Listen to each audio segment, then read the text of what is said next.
Derrière l'objectif. Qu'est-ce qui anime les grands reporters ? Je m'appelle William Daniels, je suis photographe depuis une quinzaine d'années à peu près et je réalise des reportages si possible assez loin et si possible assez longs sur des thématiques souvent liées à des zones de conflit, à des crises humanitaires, donc beaucoup sur l'humain.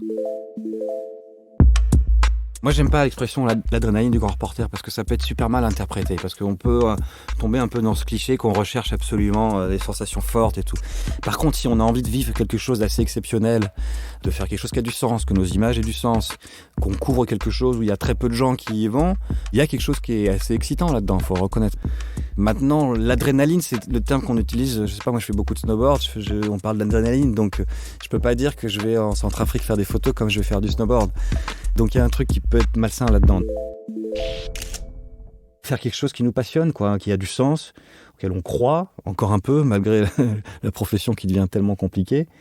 Et puis parce que t'as envie de vivre de l'aventure, quoi. Et là, tu vis l'aventure, quoi. Se retrouver au fin fond de la jungle avec ces mecs qui ont des têtes incroyables, des gris-gris, qui te disent qu'ils sont capables de disparaître et réapparaître 100 mètres plus loin parce qu'il a des pouvoirs magiques. Voilà, moi j'ai envie de vivre des choses assez fortes dans ma vie, assez originales, assez exceptionnelles, et bah là on y est, quoi.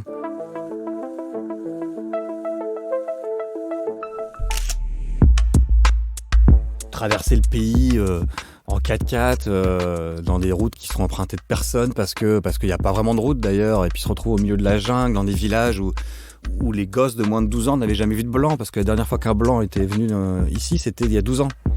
Un village hyper reculé où j'avais couvert une campagne de vaccination contre la rougeole parce qu'il y avait une épidémie. Les gosses de 12 ans avaient jamais vu un blanc, même pas en photo, parce qu'il n'y a pas de magazine, ils n'ont pas de smartphone, il n'y a pas de télé. Donc ils avaient juste jamais vu un blanc. Ils avaient entendu parler d'un blanc, mais ils n'avaient jamais vu un blanc de leurs yeux. Donc ils me regardaient comme ça. Je pouvais même plus faire de photos parce que dès que dans mon appareil photo, j'avais que des gosses, j'avais 15 gosses devant moi qui me regardaient comme ça avec des yeux complètement écarquillés.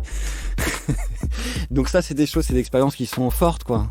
Et puis qui nous remettent à notre place dans le monde aussi, quoi. Donc qui nous rappellent ce qu'on est. Et donc ça, c'est passionnant.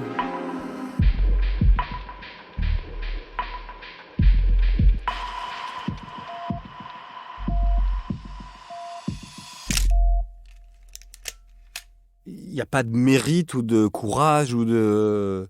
avoir, enfin je veux dire c'est le choix de vie. Moi je trouve ça hyper courageux, les gens qui sont capables d'aller acheter un appartement, de faire un emprunt bancaire et de pas s'engueuler avec leur banquier. Non mais c'est vrai, ou même d'avoir une famille, je trouve ça hyper courageux, quoi. Donc c'est...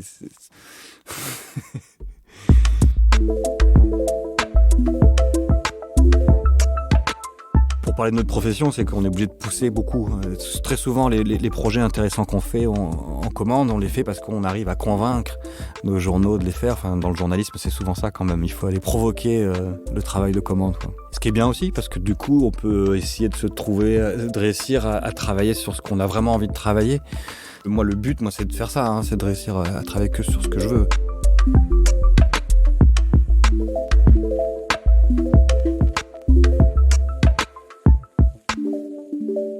Derrière l'objectif.